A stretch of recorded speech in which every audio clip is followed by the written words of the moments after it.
Madison. How are you? Hey, I'm good. How are you? Doing great. So to start, nothing scares me in a horror movie more than seeing based on a true story within the first couple of minutes or in the trailer or any of that. And so when you're in something that is on the one hand meant to terrify audiences and shock us as a horror movie does, but also have that real world aspect to it, what was the biggest challenge of both honoring the actual true story while still making something that is meant to entertain? Yeah, I think just being aware that playing a real person who went through such a crazy series of events,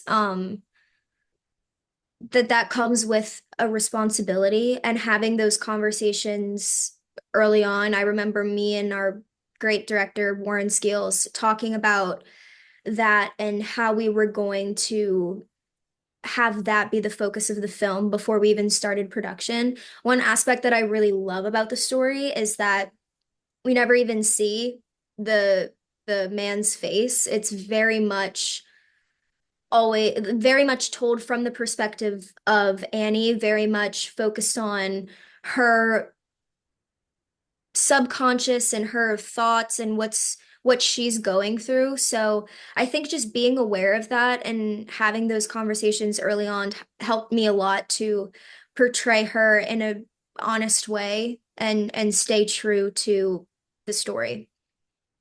Well, yeah, and I made this joke, and then he told me something I didn't even know, which I said I was like, "What is it about white vans?" Because like we're always told like avoid white vans, don't look at white vans, and he was like, "Well, this is kind of why that exists is because of this true story."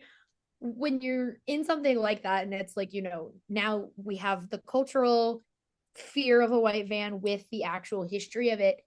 Was that something that like you learned while on set, or like how did that all kind of come? Because that's interesting to me that it's the origin of that fear.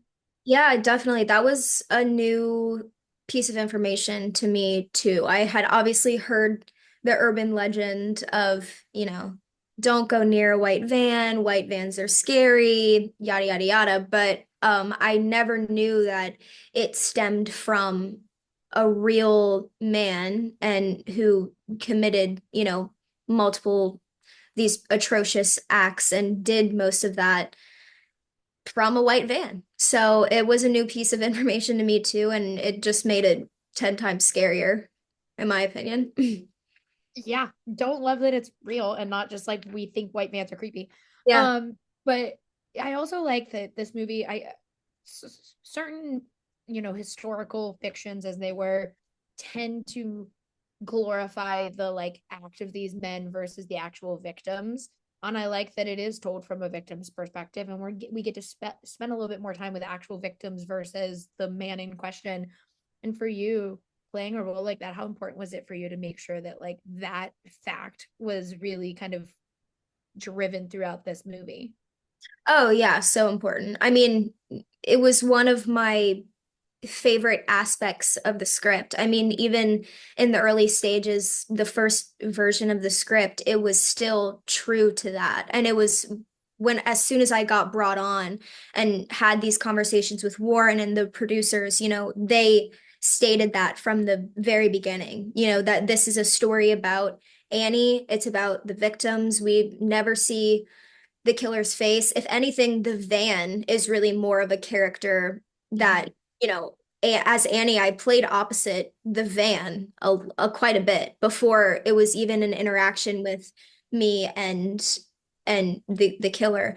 So yeah, it was very important, and I think just having a script that honored that in the first place was of the utmost importance because as an actor, you can only do so much with what you're given. But if you're given something that has a really great foundation that already honors what you're trying to say and what you're trying to portray, that obviously, helps so much. Thank you so much for talking with me. I really appreciate it, and I can't wait for everyone to get to see the movie. Thank you so much.